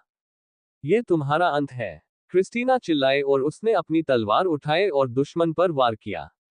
छद्म महाकाव्य श्रेणी का योद्धा अचानक अपने विचारों से बाहर आ गया, क्योंकि प्रकाश का विशाल स्तंभ बिना किसी दया के उस पर उतर आया। तीव्र खतरे की अनुभूति को महसूस करते हुए उसने अपनी जान बचाकर भागने का निर्णय किया, लेकिन प्रकाश एक उल्कापिंड की तरह तेजी से उस पर टूट पड़ा। नहीं, जैसे ही युद्ध के मैदान में उनकी जोरदार आवाज गूंजी, पूरा युद्ध क्षेत्र एक तेज रोशनी से जगमगा उठा, जिससे हर कोई क्षण भर के लिए अपनी दृष्टि खो बैठा। क्रिस्टीना के प्रहार से भूमि दो भागों में विभाजित हो गई और हमले के कारण छद में एपिक का शरीर वाष्पीकृत हो गया। क्रिस्टीना को खड़े रहने में कठिनाई हो रही थी, क्योंकि एपिक रैंक के साथ हुई मुठभेड़ में उसे गंभीर चोटें आई थीं। जैसे ही वह गिरने वाली थी, उसने महसूस किया कि दो कोमल हाथ उसे पकड़ रहे हैं और उसके शरीर को सहारा दे रहे हैं। तुम अंततः यहाँ हो, रिया, कृपया मेरे जागने तक सब कुछ संभाल लेना। क्रिस्टीना अपने अंतिम शब्द बोलने के बाद बेहोश हो गई। चिंता मत करो, जब तक मेरे भगवान नहीं आ जाते, मैं सब कुछ संभाल लूंगा। आप आराम कर सकते हैं और बाकी सब मुझ पर छोड़ सकते हैं, रिया ने बड़बड़ाते हुए कहा और उसकी आंखों में हत्या की तीव्र इच्छा चमक उठी। पब फ्यूचर द्वारा विज्ञापन। संपर्क टॉस साइट मैप दान करें मेनू दिखाओ। उपन्यास ऑनलाइन पूरा पढ़े। उपन्यास बिन। उपन्यास मूर्ख भगवान का विवाह 5 सुंदर देवियों से हुआ। अध्याय 137। मूर्ख भगवान का विवाह 5 सुंदर देवियों से हुआ। सी 137। पब फ्यूचर द्वारा विज्ञापन। जब अंततः अमीडोन और राइट तथा नेवन की सम्मिलित सेनाओं के बीच एक बड़ा युद्ध छिड़ गया, तब राजधानी में एक विशिष्ट अतिथि को राजा के समक्ष लाया गया। एक विशाल आलीशान कमरे के अंदर एक आदमी सिंहासननुमा कुर्सी पर बैठा था। उसके चेहरे पर बड़ी मुस्कुराहट थी और उसके हाथ में शराब से भरा एक सुनहरा प्याला था। कमरे में जंजीरों की खनकती हुई तेज आवाज गूंज उठी, जब एक व्यक्ति को कैदी की तरह सामने लाया गया। एक घूंट लेते हुए उसका ध्यान ध्वनि के स्रोत की ओर गया और वह उस महिला को देखकर हंस पड़ा, जिसके हाथों में हथकड़ी और जंजीरें थीं, जो उसे भयंकर निगाहों से घूर रही थी। उसके शरीर पर छोटे छोटे घाव और चोट के निशान थे तथा उसके होठ खून से सने हुए थे। लेडी कैथरीन, आपको एमीडॉन का उपचार कैसा लगा? क्या यह आपकी पसंद है? एंगस, तुम्हें कोई शर्म नहीं है? कैथरीन ने घृणा से कहा, एक सच्चे योद्धा की तरह लड़ने और जीतने के बजाय आप ऐसी धूर्त चालें चल रहे हैं। हा हा हा हा हा हा हा हा हा। उसकी बातें सुनकर एग्नेस दिल खोलकर हंसने लगा और जोरदार ठहाके गूंज उठे। सुंदर लड़की, क्या तुम नहीं जानती कि प्यार और युद्ध में सब कुछ जायज है? कैथरीन ने उसकी बातों का कोई जवाब नहीं दिया और बस उसे उदासीनता से देखती रही। पब फ्यूचर द्वारा विज्ञापन। बताओ, तुमने मेरा अपहरण क्यों किया? कैथरीन ने पूछा, क्या ये बेहतर नहीं होगा कि आप मुझे मार दें और मेरा राज्य अपने हाथ में ले लें? एंगस ने अपनी भौहें उठाई और उसकी आकृति उस स्थान से गायब हो गई और वह क्षण भर में कैथरीन के सामने प्रकट हो गया। कैथरीन उसकी गति से चौंक गई और एक कदम पीछे हटते ही फर्श पर गिर पड़ी। हथकड़ी और जंजीरों ने उसकी गति को बाधित कर दिया था और वह जंजीरों से टकरा गई, जिससे भारी वजन के कारण वह नीचे गिर गई। एंगस ने कैथरीन को इतने करीब से देखकर अपने होठों को चटकाया और उसकी ठुड्डी को पकड़ते हुए उसकी आंखों में देखने लगा। क्या ऐसी सुंदरी को मारना व्यर्थ नहीं है? आप मेरी रानी कैथरीन क्यों नहीं बन जाती? उसने गंभीर भाव से पूछा। क्या तुम पागल हो गए हो? तुम सत्ता के नशे में इतने चूर हो गए हो कि भूल ही नहीं पाए कि मेरी शादी किनले के सम्राट की इच्छा से हुई है। अगर तुम मुझ पर जबरदस्ती करने की कोशिश करोगे, तो तुम सिर्फ उसके क्रोध को आकर्षित करोगे, एग्नेस, कैथरीन ने मुस्कुराते हुए कहा। जब उसने एग्नेस के चेहरे पर उदासी देखी तो उसने राहत की सांस ली। अब एग्नेस को धमकाने के लिए सम्राट के नाम का उपयोग करना ही एकमात्र काम था जो वह कर सकती थी। एंगस ने उसकी बातें सुनकर ठंडी सांस ली और उसकी ठुड्डी को कसकर पकड़ लिया। आह! एग्नेस ने जब कैथरीन की ठुड्डी को जोर से दबाया तो कैथरीन के होठों से एक हल्की सी कराह निकली, फिर भी उसने अपनी नजरें उससे नहीं हटाईं, बल्कि एक खूंखार शेरनी की तरह उसे और अधिक तीव्रता से घूरने लगी। मैं तुम्हारे हाथों में पड़ने की बजाय मरना पसंद करूंगी। कैथरीन ने उसे धमकाया और अपनी जीभ को हल्के से काटा और उसके होठों से खून की एक छोटी सी धार टपक पड़ी। एंगस की आंखें क्रोध से जल उठी और वह उठकर सिंहासन पर बैठ गया। तुम्हें पता है कि मैं तुम्हें मार नहीं सकता, इसलिए तुम मेरे साथ चाले चल रहे हो। पब फ्यूचर द्वारा विज्ञापन। कैथरीन वाइजवुमन निश्चित रूप से आपके लिए उपयुक्त है। हालांकि मैं तुम्हें पाना चाहता हूं, लेकिन तुम कभी भी उन चीजों में से एक नहीं थी जिन्हें मैं चाहता था, क्योंकि मैंने पहले ही कुछ लोगों के साथ सौदा कर लिया था। तुम्हें बेचकर मुझे जरूर बहुत मुनाफा होगा। तुम्हें जल्द ही एक नया घर दिखाई देगा। एंगस ने एक भयावह मुस्कान के साथ कहा। उस दिन तक यहीं रहो और देखो कि कैसे राइट को तुम्हारी आंखों के सामने नष्ट किया जा रहा है। वही राइट जिसे आपने अपने प्रयासों से बड़ा किया था। और अपने उस बेवकूफ पति की चिंता मत करो। मैं उसे नहीं मारूंगी, मैं उसे सिर्फ मोहरे की तरह इस्तेमाल करूंगी। एंगस के अंतिम शब्दों से कैथरीन स्तब्ध रह गई। तुम्हारा क्या मतलब है? उसने पूछा, क्योंकि उसे इस बारे में एक बुरा पूर्वाभास हो रहा था। माफ करना रानी, हमारा मधुर समय समाप्त हो गया है। उसे जेल ले जाओ। वैसे अगर आप और अधिक जानना चाहते हैं तो आप मेरी एकाकी रातों में मेरे साथ आ सकते हैं। कैथरीन को दो महिलाओं ने खींच लिया, लेकिन कैथरीन ने थोड़ा संघर्ष किया और एंगस के चेहरे पर थूक दिया, जिसे उसने आसानी से टाल दिया। हम जेल में उसके साथ उचित व्यवहार किया जाना सुनिश्चित करें, एंगस ने मुस्कुराते हुए कहा। अल्पविराम। Swish swish. जब एलेक्स लियो पर सवार था तो तेज हवाएं उसके चेहरे को छू गईं। यदि वर्तमान स्थिति ऐसी न होती तो वह निश्चित रूप से आनंद उठाता। लियो घोड़े से काफी तेज था और घोड़े की तुलना में अधिक बहुमुखी था, क्योंकि वह उबड़-खाबड़ इलाके में भी दौड़ सकता था। एलेक्स जब शांति से सब कुछ देख रहा था, तभी सड़क पर दौड़ रहे लियो ने अचानक बीच में अपनी दिशा बदल ली और सड़क को दाईं ओर ले लिया। लियो, तुम क्या कर रहे हो? हम निर्धारित मार्ग से भटक रहे हैं, एलेक्स चिल्लाया, लेकिन लियो ने उसकी बातों पर ध्यान नहीं दिया। बल्कि उसने दहाड़ते हुए अपनी गति बढ़ा दी, जिससे ऐसा लगा कि उसने कुछ पकड़ लिया है। एलेक्स इस शेर को मारना चाहता था और उसके बाल खींचना चाहता था, लेकिन उसने एक बार लियो पर भरोसा करने का फैसला किया, यह सोचते हुए कि लियो ने शायद एक शॉर्टकट ढूंढ लिया होगा। लेकिन उसे यह नहीं पता था कि लियो उसे ऐसी जगह ले जा रहा था जहां पहले ही एक आपदा घट चुकी थी। अल्पविराम अल्पविराम डॉट। किसी अज्ञात स्थान पर विनाश की लपटें हर जगह फैल गईं और सब कुछ जलकर खाक हो गया। दर्द की दबी हुई चीखें हवा में गूंज रही थी और जगह जगह दहशत फैल गई थी। छोटे छोटे फूस के मकान ढहते रहे। मिट्टी और लकड़ी से बनी भंगुर ईंटें अपनी सतह पर पड़ने वाले उच्च तापमान को सहन करने में असमर्थ थीं। सूर्य अभी भी आसमान में था, लेकिन काले धुएं ने पूरे स्थान को ढक लिया था और एक ऐसा बादल बना दिया था जिससे आसपास की हर चीज अस्पष्ट हो गई थी। छोटे से शहर में एक शांतिपूर्ण दिन नारकीय दृश्य में बदल गया था। हर कोई काम कर रहा था और अपना सामान्य काम कर रहा था, तभी उनके ऊपर का आसमान काली छाया से ढक गया और एक भयावह दुर्स्वप्न उन पर छा गया। पीड़ा और दुख की चीखों के बीच कदमों की हल्की सी आवाज सुनाई दी। Tap tap tap. हर कदम के साथ उसका शरीर कांपता और थोड़ा सा हिलता। ऐसा दृश्य देखकर उसके शरीर का हर रोंगटा खड़ा हो गया। वह चीख कर बोला, यहाँ क्या हुआ? एलेक्स चिल्लाया, क्योंकि उसने एक जली हुई लाश के साथ एक टूटा हुआ घर और बड़े गहरे गड्ढे देखे थे, जिससे ये जगह एक छोटे युद्ध क्षेत्र की तरह लग रही थी। Ads by PubFuture. संपर्क टॉस साइट मैप दान करें, मेनू दिखाओ। उपन्यास ऑनलाइन पूरा पढ़े। उपन्यास बिन। उपन्यास मूर्ख भगवान का विवाह 5 सुंदर देवियों से हुआ। अध्याय 138। मूर्ख भगवान का विवाह 5 सुंदर देवियों से हुआ। सी 138। पब फ्यूचर द्वारा विज्ञापन। एलेक्स की आंखें भय से चौड़ी हो गईं जब उसने अपने चारों ओर पड़ी भयावह लाशों को देखा। लियो, क्या तुम्हें वहां से खून की गंध आई? दहाड़ दहाड़। पहले तो जब लियो ने तीव्र मोड़ लिया तो एलेक्स लियो पर बहुत क्रोधित हुआ, लेकिन जिस स्थान पर लियो उसे ले आया था, उसे देखकर वह ये नहीं समझ पाया कि उसके सामने जो भयावह दृश्य था, उसका वर्णन कैसे करे। ऐसा लगता है कि यह वह मंच है जहां बिना किसी दया के एक तरफा नरसंहार हुआ। ये किसने किया होगा? चूंकि युद्ध अग्रिम मोर्चे पर चल रहा था, इसलिए यहां कोई हलचल नहीं होनी चाहिए थी। एलेक्स को केवल एक ही संभावित स्पष्टीकरण सूझा कि यह एक आपराधिक संगठन था। ये या तो किसी आपराधिक संगठन का काम हो सकता है या किसी भाड़े के सैनिक का, जिसने यहां परेशानी पैदा करने का मौका ढूंढा हो। फिर भी एलेक्स को समझ में नहीं आया कि इस छोटे से शहर में उन्होंने ऐसा काम क्यों किया। उन्हें किस बात से द्वेष था, या ये सिर्फ मनोरंजन के लिए था?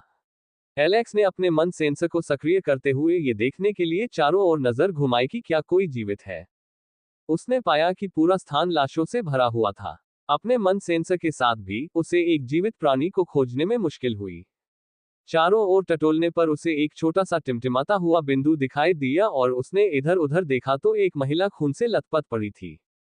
पब फ्यूचर द्वारा विज्ञापन। एक जीवित व्यक्ति को पाकर वह उस महिला की ओर दौड़ा जो मरने के कगार पर थी।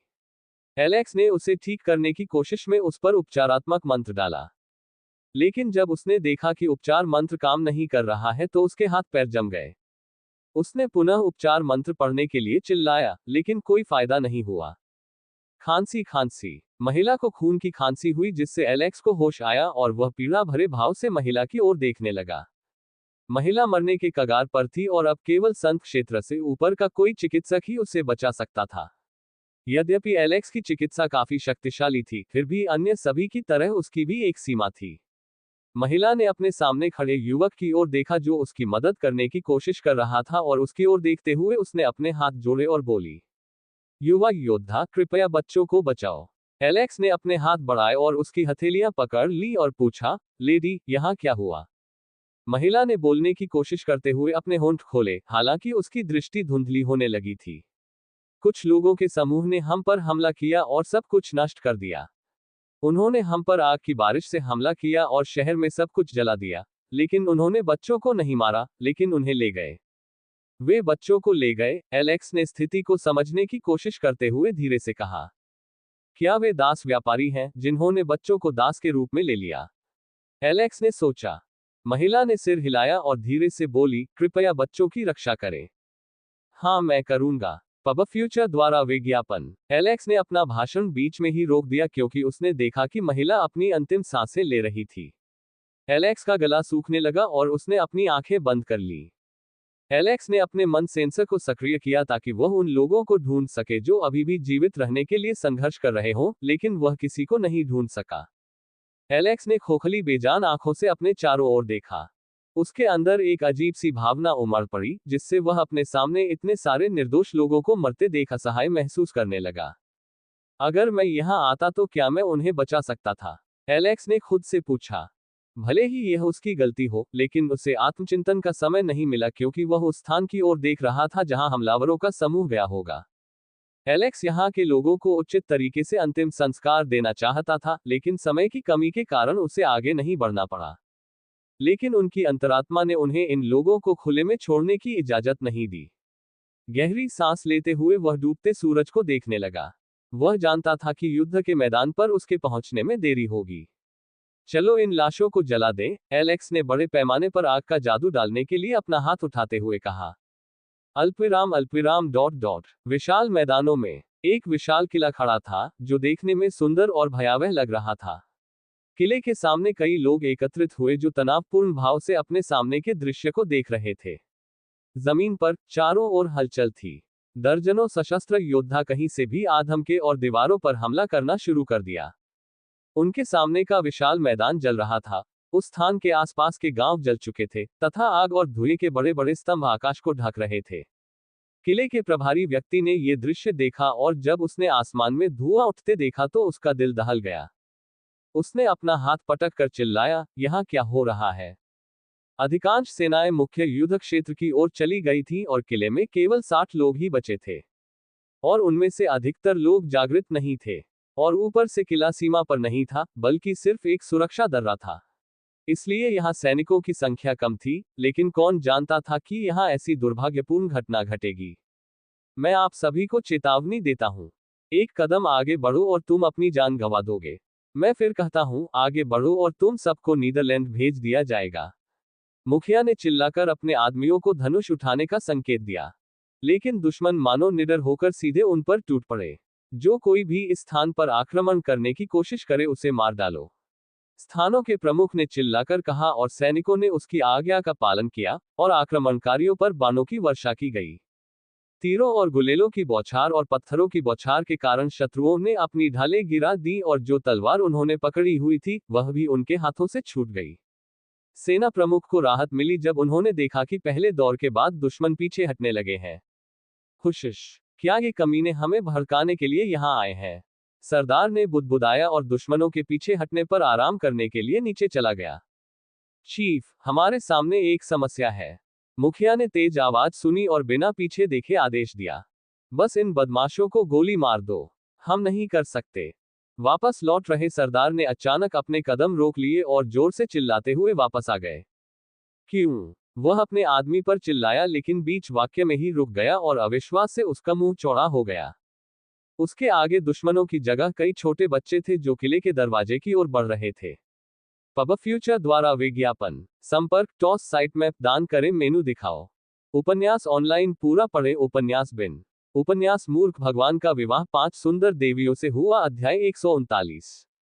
मूर्ख भगवान का विवाह 5 सुंदर देवियों से हुआ। सी 139। पब फ्यूचर द्वारा विज्ञापन। कमांडर ने भयभीत भाव से दृश्य को देखा। उनका दिमाग सुन्न हो गया। वे ये सोचने में असमर्थ हो गए कि आगे क्या किया जाए, क्योंकि बच्चे बड़े दरवाजे की ओर बढ़ रहे थे।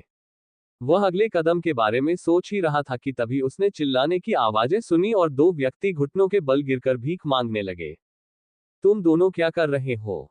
उसने एक कदम पीछे हटते हुए पूछा। चीफ, कृपया उन्हें मत मारो। मेरा बच्चा भी उनमें से एक है। कृपया, हम आपसे विनती करते हैं, कृपया उन्हें छोड़ दें। इनमें से कई बच्चे आसपास के गांवों के हैं। उनकी बातें सुनकर मुखिया स्तब्ध रह गया और अपना ध्यान उन बच्चों के समूह की ओर लगाया जो धीरे धीरे यहां आ रहे थे। मुझे मत बताओ। वह इतना डर रहा था कि यह अनुमान भी नहीं लगा पा रहा था कि क्या हो रहा है। यहाँ के अधिकांश लोग आम आदमी थे और अगर कोई प्रतिभाशाली पाया जाता था तो उसे विशेष बलों में भेज दिया जाता था, इसलिए यहाँ की सुरक्षा करने वाले सभी लोग आसपास के गांवों से आते थे। पब फ्यूचर द्वारा विज्ञापन। वह एकमात्र व्यक्ति था जो प्रारंभिक शिष्य रैंक तक पहुंच गया था और वहां 3 अनुचर थे। उनके नीचे रैंक किया गया।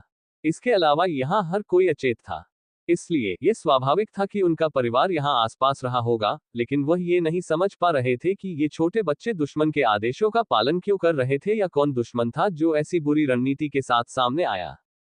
एक टीम बनाओ और नीचे जाओ और बच्चों को बचाओ, उसने लोगों की उत्सुक निगाहों के नीचे आदेश दिया। अपने प्रमुख का आदेश सुनकर उनकी आंखें राहत से फैल गईं। आखिरकार यहाँ कोई भी इतना क्रूर नहीं था कि इन छोटे मासूम बच्चों को मार डाले, जिनकी उम्र 10 साल भी नहीं हुई थी। लेकिन जैसे ही उन्होंने दरवाजा खोला और बच्चों की ओर बढ़ना शुरू किया, छिपे हुए दुश्मन अचानक सक्रिय हो गए और हमला करना शुरू कर दिया। बचाव के लिए आया छोटा समूह अचानक सतर्क हो गया और बच्चों को बचाने की कोशिश करने लगा तथा उन्हें वहां से चले जाने को कहा। लेकिन उन्हें ये देखकर बहुत आश्चर्य हुआ कि बच्चे आत्माविहीन कठपुतलियों की तरह आगे बढ़ रहे थे और गार्ड की सारी विनती अनसुनी हो गई। ये समझ पाने में असमर्थ कि क्या हो रहा है, उन्होंने बच्चों को बचाने की कोशिश की। मुखिया ने गंभीर भाव से दृश्य को देखा। हम बहुत बड़ी मुसीबत में हैं। दांत पीसते हुए और दिल पर पत्थर रखते हुए उसने साहस जुटाकर वह आदेश दिया जो वह नहीं देना चाहता था। सबसे बुरी स्थिति को रोकने का एकमात्र तरीका उन्हें त्यागना था।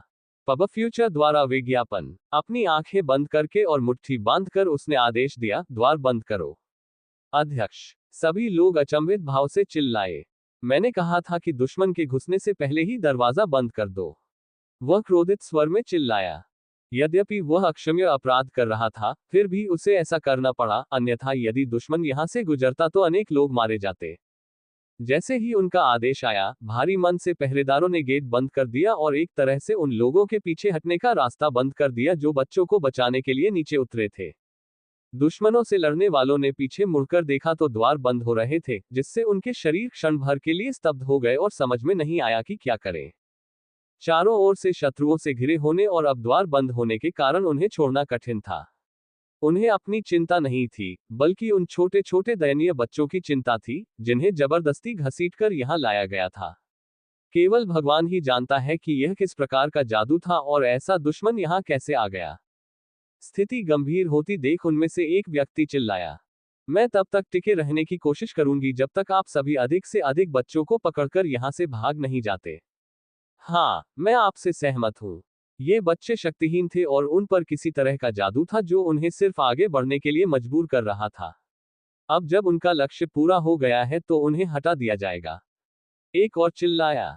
लेकिन इससे पहले कि द्वार बंद हो पाता, मन आकाश में घूमने लगा और उनके सिर के ऊपर बर्फ की एक बड़ी तलवार प्रकट हुई, जिससे वे डर गए।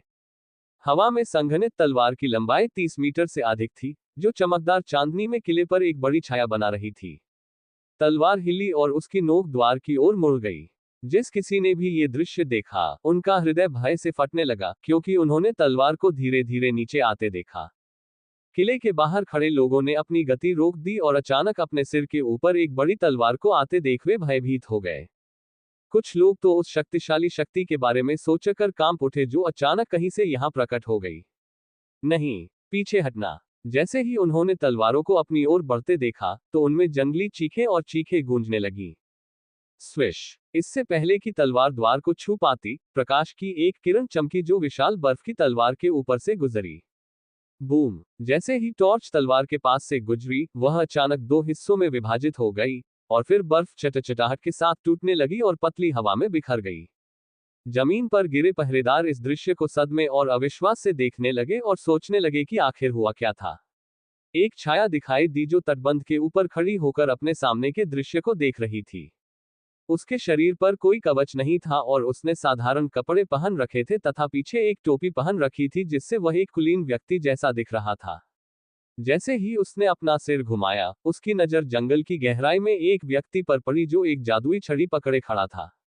छड़ी पकड़े हुए व्यक्ति एक महिला थी, जिसने अपना सिर उठाया और जल्द ही उसकी नजर एलेक्स से मिली, जिससे उसे झटका लगा।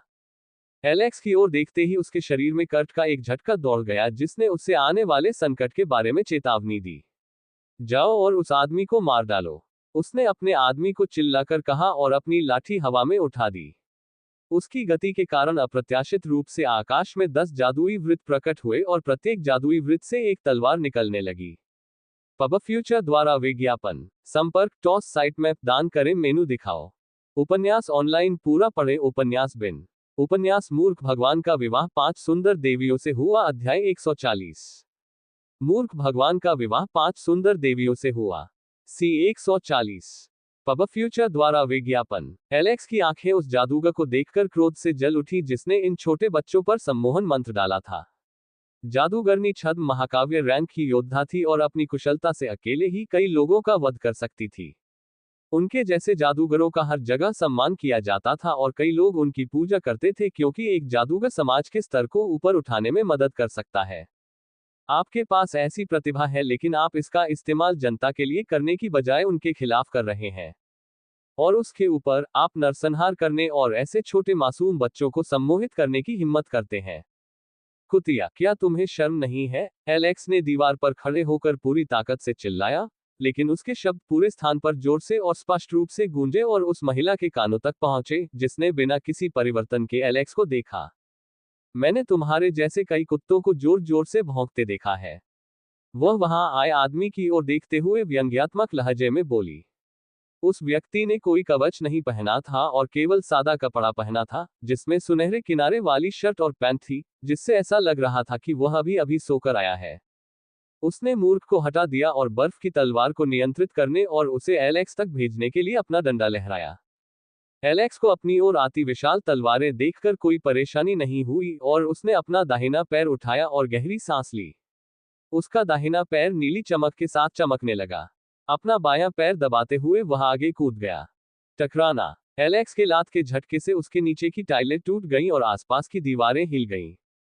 एलेक्स की छवि एक फ्लैश की तरह घूम गई और वह तलवारों के सामने प्रकट हुआ और उन पर एक लात मारी। एलेक्स के किक के बाद उसके पैर से प्रकाश की एक किरण निकली और मैना से बना एक ड्रैगन आकाश के ऊपर प्रकट हुआ। भयावह गर्जना के साथ ड्रैगन ने अपने विशाल जबड़े खोले और बर्फ की तलवारों को एक के बाद एक निगल लिया और उन्हें अपने जबड़े से कुचल दिया जैसे कि वे कुछ भी नहीं थे। पब फ्यूचर द्वारा विज्ञापन। ड्रैगन ने सभी बर्फ की तलवारों को अपने मुंह में लेते हुए आकाश में उड़ान भरी। क्रुक क्रुक, एक चबाने वाली ध्वनि के साथ एलेक्स की किक के बाद प्रकट हुआ ड्रैगन जादूगर के हमले के साथ गायब हो गया। जादूगरनी उस आदमी की वीरता देखकर आश्चर्यचकित हो गई और उसने अपनी सतर्कता बढ़ा दी। उसकी ओर इशारा करते हुए उसने उसके सहायकों को बुलाया। जैसे ही एलेक्स जमीन पर उतरा, उसने बड़ी संख्या में लोगों को भागते हुए देखा और उनमें से प्रत्येक व्यक्ति उच्च पद पर था। मुझे लगता है कि मैंने अभी तक काफी कुछ नहीं देखा है, एलेक्स ने बड़बड़ाते हुए अपनी उंगलियां चटकाईं। युद्ध के मैदान में एक छोटी सी शॉकवेव फैली जिसके बाद एलेक्स की जोरदार चीख सुनाई दी। मैंने बच्चों को आजाद कर दिया है। उन्हें लेकर जल्दी से भाग जाओ। ये जगह गंदी हो जाएगी। लोगों ने एलेक्स की बातें सुनी और बच्चों को अपने साथ ले गए, जो जागने के बाद आश्चर्यचकित थे कि क्या हो रहा है। एलेक्स ने अपना ध्यान उन लोगों पर केंद्रित किया जो मौत की मांग कर रहे थे और वह एक झटके में आगे बढ़ गया। एलेक्स की छवि धुंधली हो गई और वह एक शिष्य स्तर के योद्धा के सामने प्रकट हुआ और बिना किसी दया के उसके चेहरे पर मुक्का मार दिया। धमाका। जैसे ही एलेक्स की उंगलियां उस आदमी के सिर पर टकराईं, उसका सिर अनगिनत टुकड़ों में फट गया। एलेक्स की छवि फिर से धुंधली हो गई और वह दूसरे के सामने प्रकट हुआ और उसे जोरदार लात मारी जिससे उसकी हड्डियां टूटकर उड़ गईं। 3 शीर्ष शिष्य श्रेणी के योद्धाओं ने एलेक्स पर हमला कर उसे पकड़ लेने की कोशिश की। एलेक्स ने व्यंग्य किया और अपने दोनों हाथों से मुक्का मारा तथा एक लात मारी। जैसे ही एलेक्स ने अपना कदम बढ़ाया, हवा में एक तेज सीटी गूंज उठी। खून के फूटने और हड्डियों के टूटने की आवाज गूंजने लगी और वह आदमी एक निर्जीव वस्तु की तरह जमीन पर गिर पड़ा। पब फ्यूचर द्वारा विज्ञापन। एलेक्स ने दुश्मनों के बीच से गुजरते हुए जमीन पर पैर पटकना और मुक्के मारना शुरू कर दिया। Bang bang bang bang bang. टकराना। जैसे ही एलेक्स ने युद्ध के मैदान में उत्पात मचाना शुरू किया, लोगों की लाशें चारों ओर उड़ने लगी। टूटी हड्डियां और खून के टुकड़े चारों ओर बिखरने लगे। कई लोग दर्द से चीखने से पहले ही मर गए क्योंकि एलेक्स ने एक ही मुक्का मारकर उनके सिर को चीर दिया था। जैसे ही एलेक्स ने दुश्मनों को बेरहमी से मार डाला, उसने एक विशाल आग का गोला अपनी ओर आते देखा। एलेक्स ने लाश को उठाया और आग के गोले की ओर फेंक दिया। धमाका। आग के गोले के फटने के साथ ही एक छोटा सा विस्फोट हुआ। जादूगरनी असहाय भाव से दृश्य को देखती रही, क्योंकि एलेक्स की आकृति अचानक प्रकट हुई और फिर एक क्षण में गायब हो गई, जिससे उसके लिए जादू करना कठिन हो गया। इसके अलावा, दो बड़े पैमाने के मंत्रों ने उस पर भारी असर डाला था, इसलिए उसने अपना मानस पुनः प्राप्त करने का निर्णय लिया, लेकिन कौन जानता था कि यह आदमी एक क्षण में ही 40 शिष्यों का वध कर देगा। अचानक उसके चेहरे पर उदासी छा गई क्योंकि वह एलेक्स को ढूंढने में असमर्थ थी जो अचानक गायब हो गया था। उसने अपना ध्यान बढ़ाया और अपने चारों ओर देखा। उसने अपने मस्तिष्क में हल्का सा उतार चढ़ाव महसूस किया और अपना सिर झुकाकर देखा कि एलेक्स उसके पीछे टेलीपोर्ट हो रहा है। आह! वह डर से चिल्लाए और ढाल बनाने के लिए अपनी छड़ी उठाए, लेकिन एलेक्स के मुक्के से अवरोध कांच की तरह टूट गया और उसकी पीठ पर जा लगा। उसका शरीर डगमगाया और वह पंख की तरह उड़ गई, लेकिन इस स्थिति में भी उसने अपना अगला मंत्र जपना शुरू कर दिया।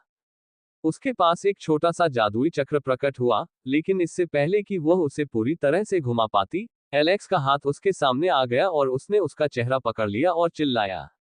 निष्कर्षण। महिला के सिर में अचानक तेज दर्द हुआ जिससे वह चीख पड़ी और उसका सिर फट गया। जब एलेक्स उसकी यादों में खोज कर रहा था, तो उसे अंततः एक ऐसा दृश्य मिला जिसने उसके दिल को अंदर से झकझोर दिया। अल्पविराम। एक कड़ी सुरक्षा वाले स्थान के अंदर, शरीर के चारों ओर हथकड़ी और धातु की जंजीरें लपेटे एक महिला धीरे धीरे चल रही थी। उसके शरीर पर कई घाव थे और उसके होठों से खून बह रहा था। उसके बगल में खड़ा एक सिपाही बोला, यहां रहकर आनंद लो।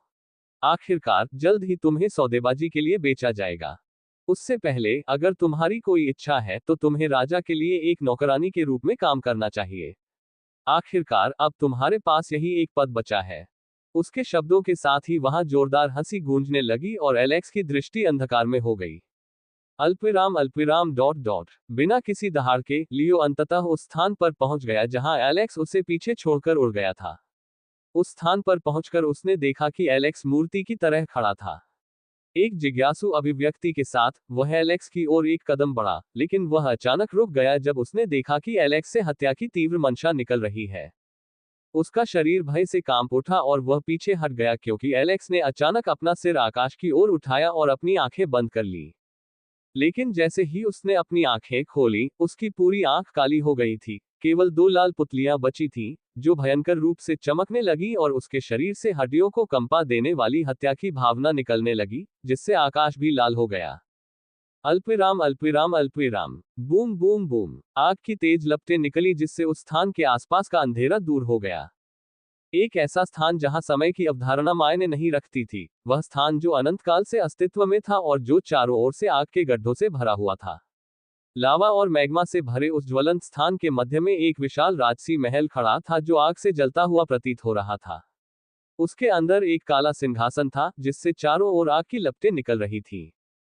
उस पर एक आदमी बैठा था जो अनगिनत वर्षों से सोया हुआ लग रहा था। अचानक उसने अपनी आंखें खोली। उसकी आंखों का रंग इतना गहरा था मानो वह स्वयं अंधकार हो। उसके चेहरे पर एक हल्की सी मुस्कान आ गई और उसने अपनी मुट्ठी खोली, जहां शराब का एक छोटा गिलास प्रकट हुआ और यह अचानक रक्त के रंग के तरल से भर गया जो आग की लपटों के साथ जलने लगा। एक घूंट लेते हुए वह उस दिलचस्प दृश्य को देखने लगा जिसने उसे नींद से जगा दिया। अपना प्याला उठाते हुए एक निश्चित दिशा में देखते हुए वह बुदबुदाया, तो अंततः आप मेरा नाम दूर दूर तक फैलाएंगे और मुझे गौरव प्रदान करेंगे। हा हा हा हा हा हा हा हा। वह मेरा लड़का है। पब फ्यूचर द्वारा विज्ञापन। संपर्क टॉस साइट मैप दान करें।